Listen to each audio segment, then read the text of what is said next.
And the problem AI solves specifically for private markets is exactly the problem of data being so siloed on different sources and so inconsistent across formats. And AI is particularly well suited at dealing with this messiness of sources and formats. So that's the real big reason why we are investing a lot in that direction. When it comes to agents specifically, it all boils down to the definition. So we think of agents as being software systems that are smart enough to think for themselves and to make actions with some degree of independence and autonomy.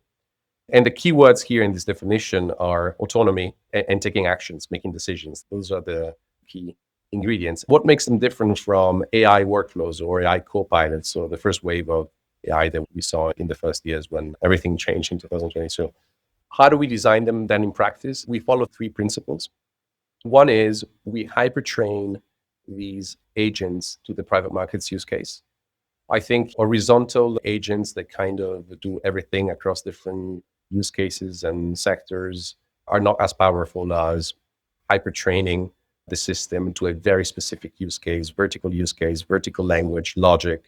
So specifically in private markets, they need to understand the jargon, they need to understand the implications, they need to understand that 95% cold means that you can take the commitment, multiply by 95% and extract the value of cold. So there's a lot of jargon and a lot of rules that they need to understand to be able to look at private markets data in an effective way. Just like somebody needs a long training at university and in the industry to actually appreciate what's inside this document. Same thing for agents. Secondly, we like to be LLM agnostic. There's a lot of innovation happening in the market. There's a new release every week. Not all of those models are improvements versus the previous versions, first of all. Not all of those models are good at handling all tasks.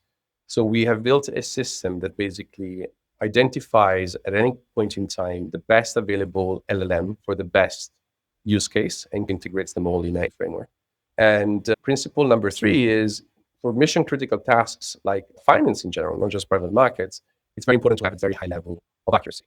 And the way we cope with that is we make sure that we support fully a human in the loop for final decisions on critical action items.